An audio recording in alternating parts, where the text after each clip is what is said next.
요한네스 евангelion 요한복음사 14장 6절 말씀.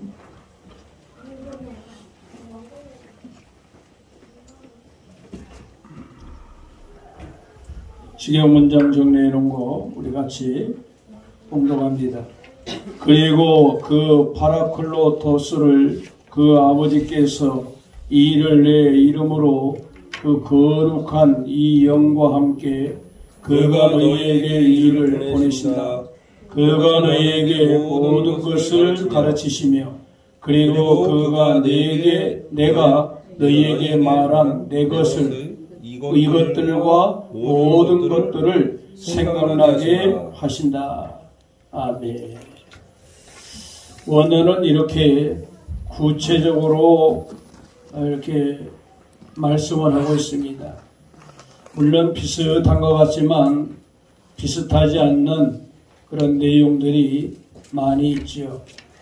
그냥 내가 너에게 말한 것을 다 모든 것을 생각나게 한다라고 하면 그 뒤끝터리가 같은 것 같지만 또 내 것이라고 하는 것이 이것들이 또 있어요.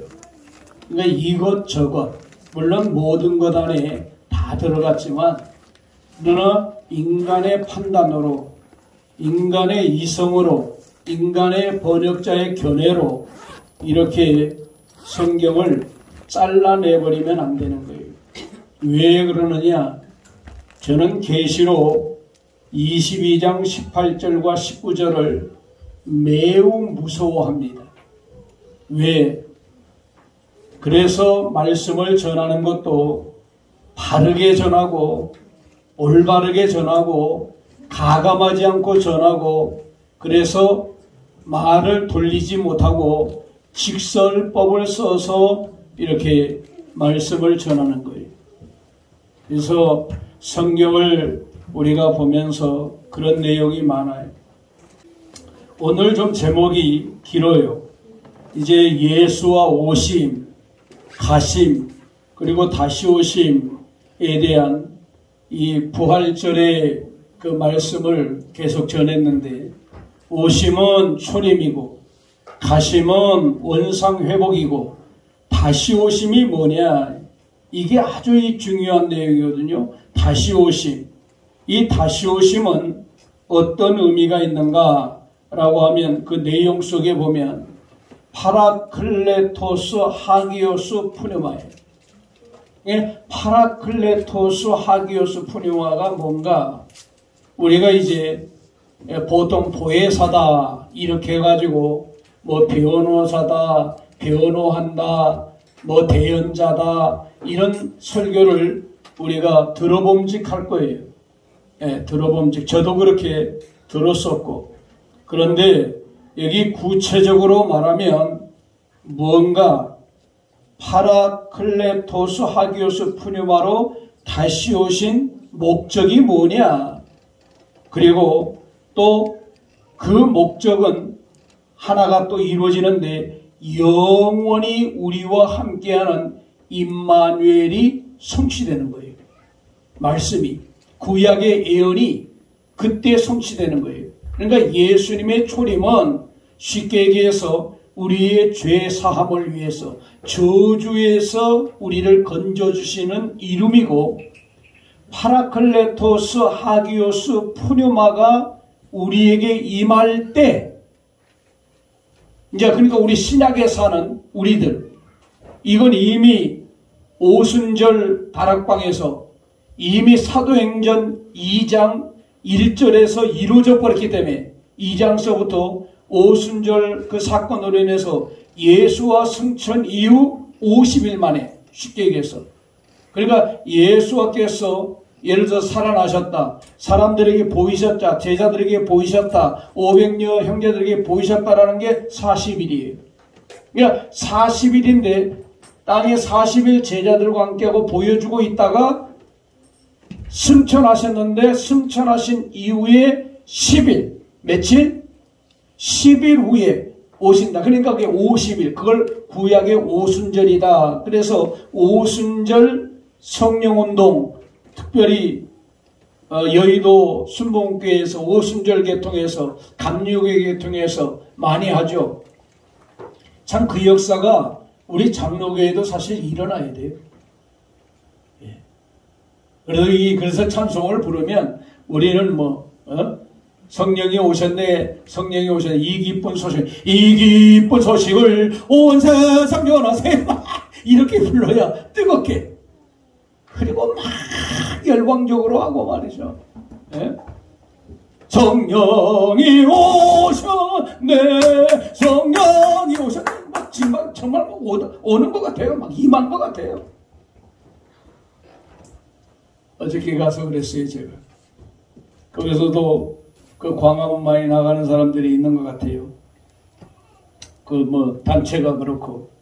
그런데 아멘에서 아멘을 그렇게 수억 번 하고, 아멘을 우리는 안 하는데 여러분들 속으로는 다 하지만, 아멘을 제대로 하면 놀라운 역사가 일어난다.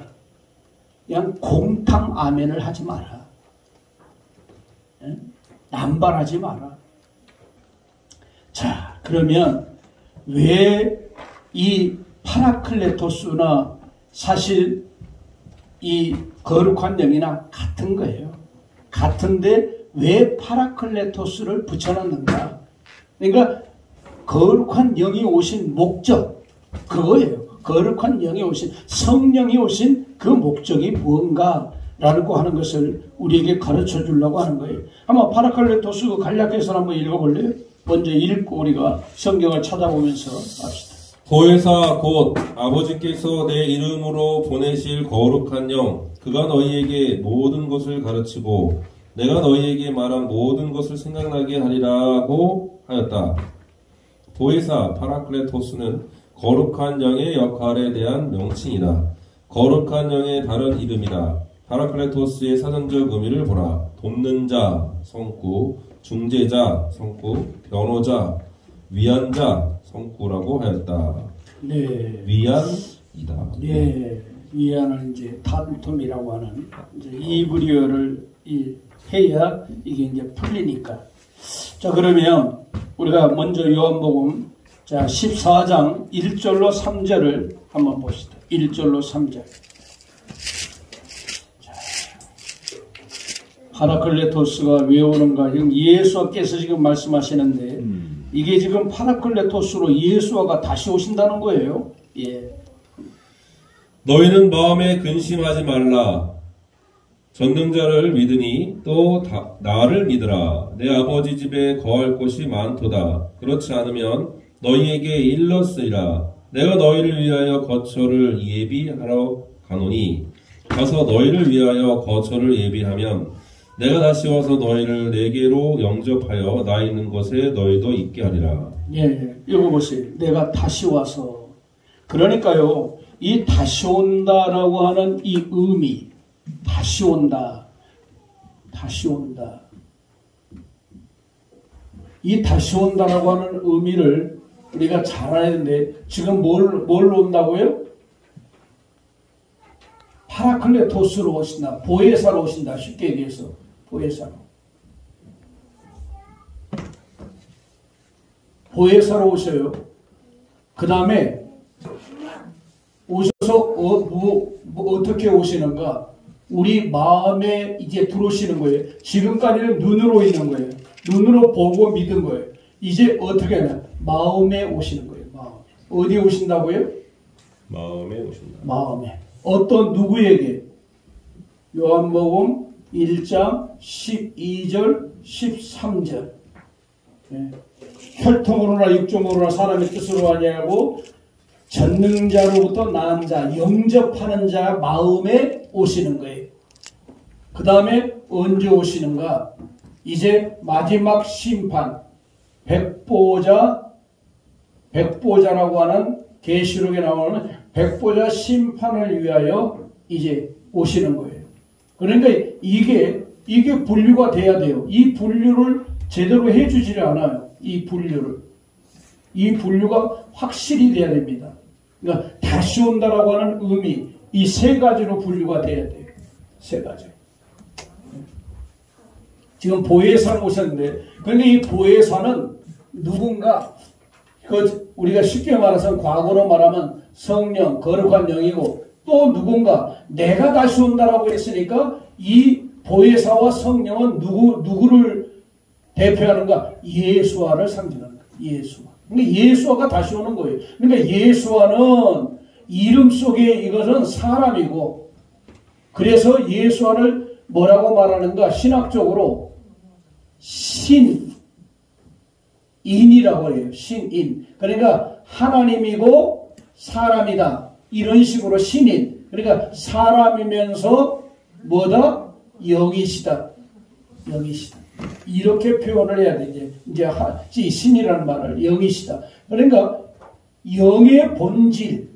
그러니까 원래는 이름을 가졌기 때문에 사람의 옷을 입었을 뿐이지, 사람의 옷을 벗었기 때문에 이제 영의 본질로 돌아가기 때문에 그 영이 다시 우리 마음에 누구? 요한복음 1장 12절로 13절 한번 읽어볼래요? 영접하는 자에게 와. 영접하지 않으면 안 와요. 영접하는 자의 마음에 오는 거예요. 예, 읽어보세요. 영접하는 자 곧 그 이름을 믿는 자들에게는 전능자의 자녀가 되는 권세를 주셨으니 이는 혈통으로나 육정으로나 사람의 뜻으로 나지 아니하고 오직 전능자께로부터 난 자들이니라. 예, 그러니까 자 보세요. 전능자께로부터. 지금은 전능자는 누구예요? 그러니까 그분이 못하실 것이 없는 분이죠. 데우스죠. 데우스. 구약적으로 말하면 엘로히. 그러니까 이건 내가 김창식이니까 김현수, 김현호가 그냥 구원받는다. 혈통적이 아니다 이게. 육적으로 구원받는다 게 아니다 이게. 영적으로 거듭났다. 그러니까 전능자로부터 난 자들, 새롭게 태어나는 거죠. 거듭나는 거죠. 다시 태어나는 거죠. 이 사람을 가리켜서 누구? 영접하는 자에게. 누구를? 예수와를 마음에 영접하면 그 예수와를 마음에 영접하시게 하시는 이가 또 누군가? 그분이 거룩한 영이다. 이 사실을 우리에게 가르쳐 주는 거예요. 그래서 이렇게 구분을 해요. 다시 온다라고 하는, 그 쉽게 말해서 우리가 이제 계속 듣기는 뭐 재림이라고 하니까, 이 재림, 지금까지 재림이 뭐예요? 여기만 맞춰져 있었던 거예요. 여기만.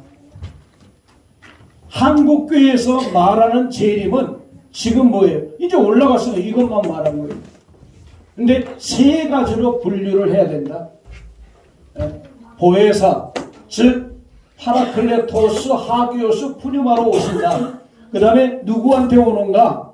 다시 오는 거예요. 오셨던 그분이 이제 다시 오는데 마음에 오신다. 누구? 영접하는 자의 마음에 오신다. 또 누구에게 오시는가? 이제 마지막 심판. 이때는 이제 완전히 이제 지구에 살 필요가 없는 영적 세계가 시작되는 백보자식. 완전 세계 완전 이제 사라지는 거예요.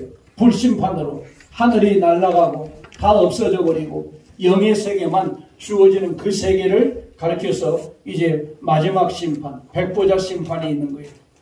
이게 참 우리에게 매우 아주 중요한 진리고 우리가 꼭 알아들어야 될 분명한 내용이에요. 이 세 가지.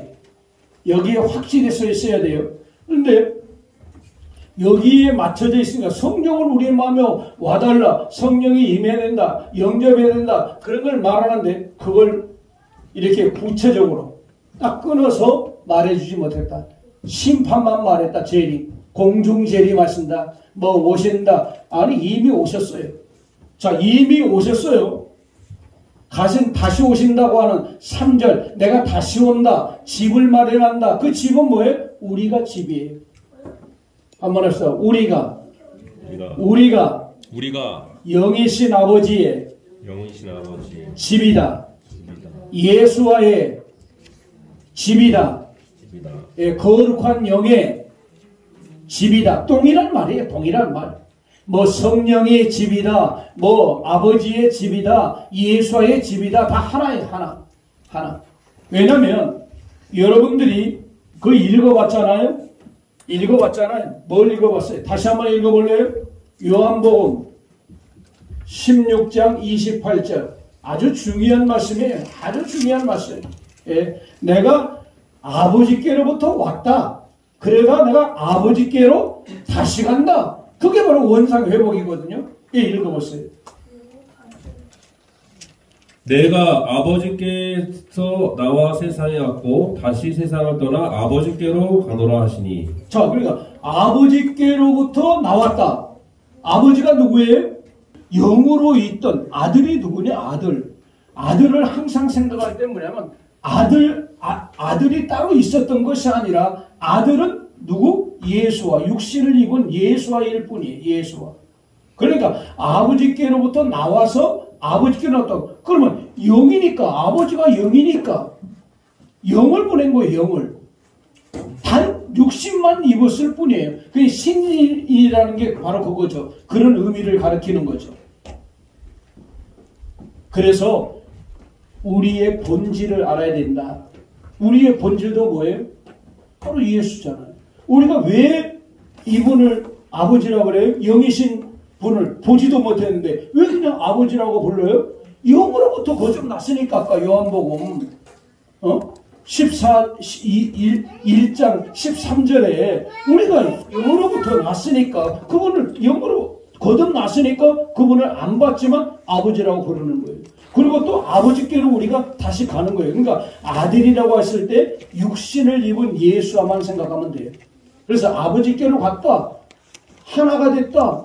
우리 지난번에 배웠잖아요. 자, 다시 한번 또 볼까요? 이거 확인을 해야 되니까. 자, 요한복음 17장. 요한복음 17장 11절 제가 읽습니다. 나는 세상에 더 있지 아니하오나 그들은 세상에 있사옵고 나는 아버지께로 가옵나니 거룩한 아버지여 내게 주신 아버지의 이름으로 그들을 보존하사 우리와 같이 그들도 뭐가 되게 해달라? 하나가 돼. 그러니까 이 하나는 뭐냐? 자, 아들이 있고 이제 여기 아들이 있고 예수가 있고 우리 성도들이 있어요. 성도. 그러니까 이 모두가 다 아버지와 하나라는 것은 뭐예요? 영 안에서 하나예요. 영으로 하나가 되버리면 돌아가 버리는 거예요. 그래서 이 하나라는 사실을 여러분들이 잘 깨달아요. 이 세상에 있는데 영으로 하나는 거예요. 영으로.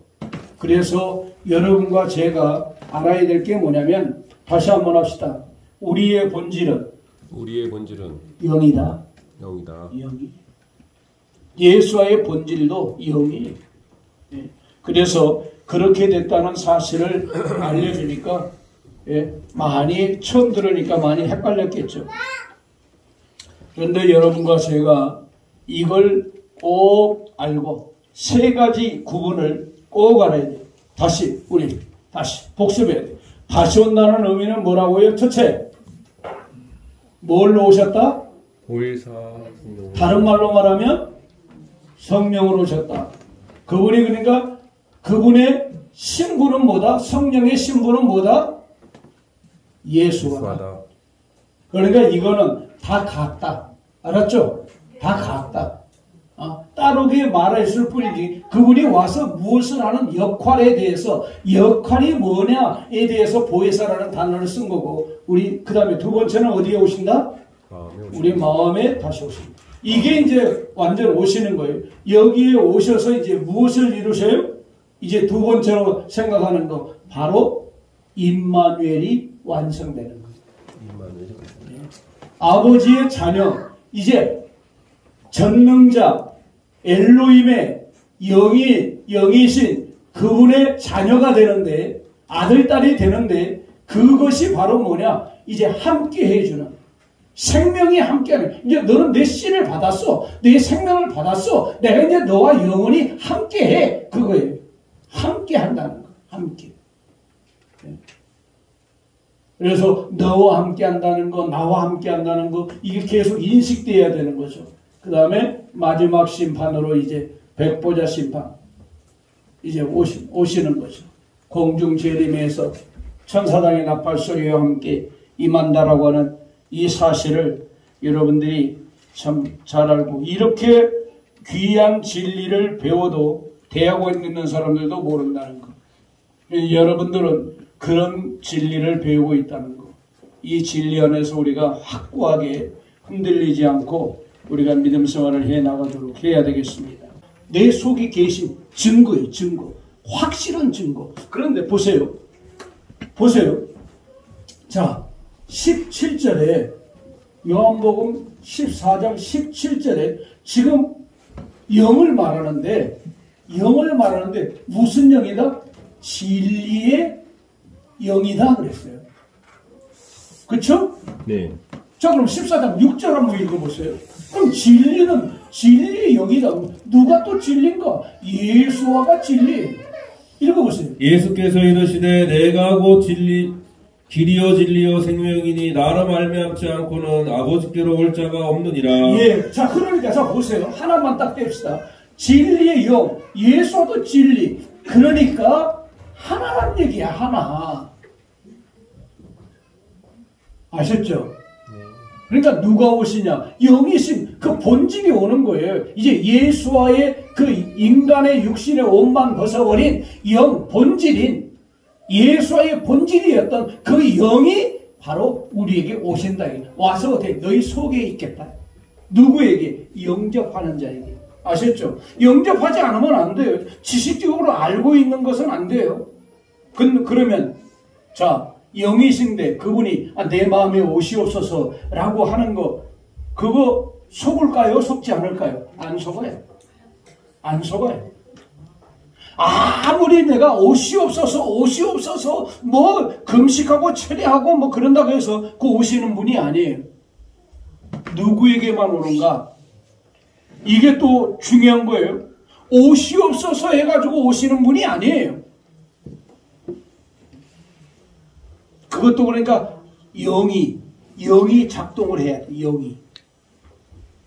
영이 내가 오세요 라고 해서 오시는 것이 아니라 영이 믿어라. 한번 합시다. 거룩한 영께서 믿어라. 누구를? 예수를 믿어라. 그런 감동이 일어날 때 그게 되는 거예요. 자, 그러면 또 여기서 이제 성경을 봐요. 아주 중요한 성구 세 가지를 말하겠습니다. 빨리 읽어보세요. 로마서 8장 15절, 고전 12장 3절, 갈라디아 4장 6절. 이게 뭐냐면 영이에요. 영의 역사. 영으로 말미암아 아빠, 아버지라고 하는 거예요. 아버지. 여기 주의 영이 아닌 것을 빨리 읽어봐요. 순서대로. 자, 로마서 8장 15절부터. 너희는 다시 무서워하는 종의 영을 받지 아니하고 양자의 영을 받았으므로 우리가 아빠 아버지라고 부르짖느니라. 예, 양자의 영. 하여튼 영이, 그러니까 양자는 뭐냐? 우리를 양자 삼았다는 거죠. 그럼 누가? 영이. 자, 고린도전서 12장 3절.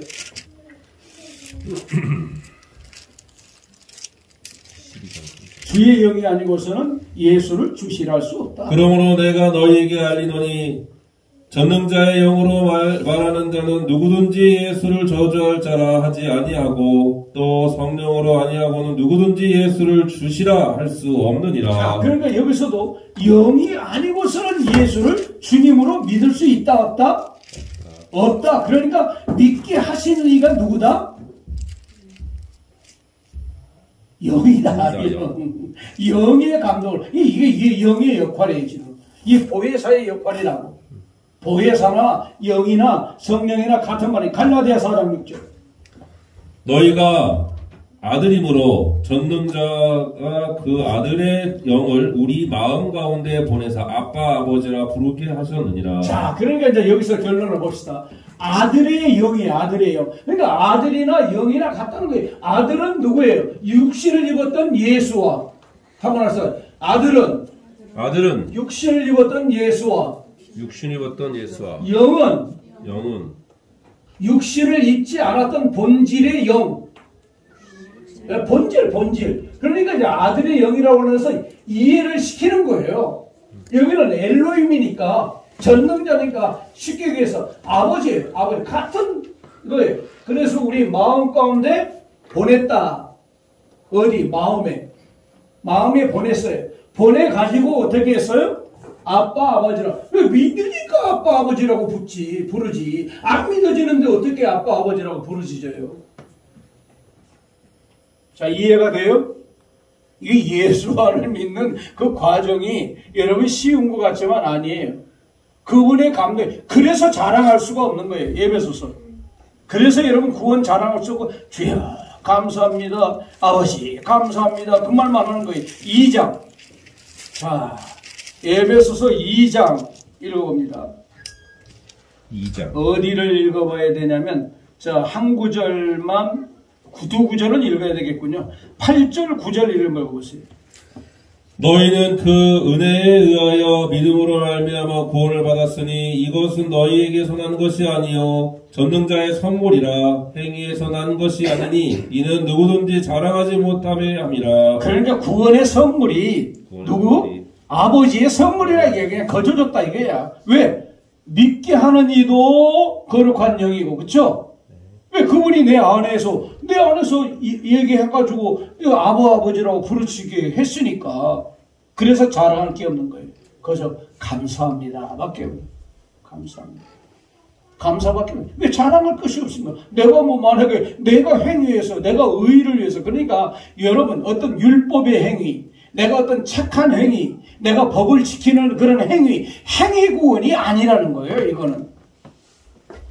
그래서 야고보서에서 그걸 말하는 게 행위 구원이 아니다. 그런데 또 믿음을 강조하거든요. 믿음과 행위는 하나예요. 한번 하시죠. 믿음과 행위는 하나다. 하나다. 예. 근데 내가 무엇을 착한 일을 해서 내가 구원을 얻는다, 그게 아니라는 거. 그래서 자랑할 것이 없다는 거. 내가 무엇을 선을 행해서 내가 죄를 안 져서 내가 법을 내가 100% 지켜서 내가 구원받는다라고 하면 이 세상에 구원받을 자가 한 명이라도 있어요, 없어요? 없어요. 왜 없어요? 의인은 없나니 하나도 없기 때문에. 죄 안 짓는 사람이 없고 거짓말하는 사람이 없기 때문에.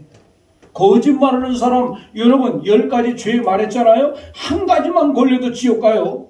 10가지 중에 한 가지만 걸려도 대표적인 죄예요.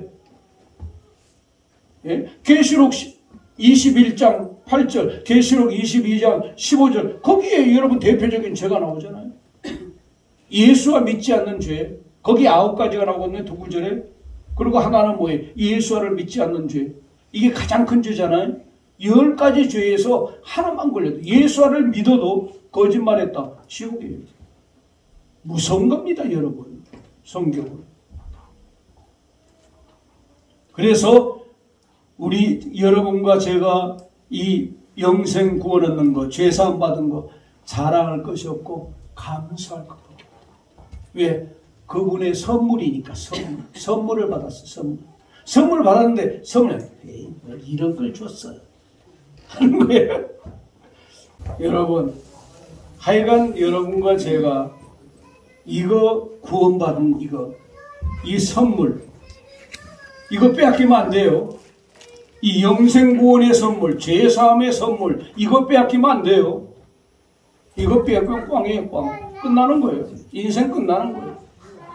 그래서 여러분과 제가 정말 이 엄청난 구원에 받았다는 것, 이 파라클레토스가 뭔가, 하기오스가 뭔가, 예수가 뭔가 하나라는 것. 그쵸? 성경 보니까 딱딱딱 풀려나가잖아요. 이렇게 해서 정말 그분이 하나, 결국은 영이에요. 우리에도 껍질을 벗어버리면 영이 아버지께로 쉬운 가는 거예요. 즉각 쉬운 가는 거예요, 쉬운. 그래서 우리의 영은, 우리의 본질은 영이다. 그건 시공간을 초월해서 죽는 순간. 그러니까 우리가 호흡 불어넣어주지 않으면 뇌에 쉴 수가 없어요. 그러니까 불어넣어줌이 미완료였잖아요. 계속법이잖아요. 불어넣어주는 게 끝나면 가는 거예요. 그때 이제 부름 받는 거죠. 그래서 그때 우리가 우리 안에 계시다는 것을 항상 생각하고 우리가 믿음 안에서 복된 길을 걸어가야 되겠습니다.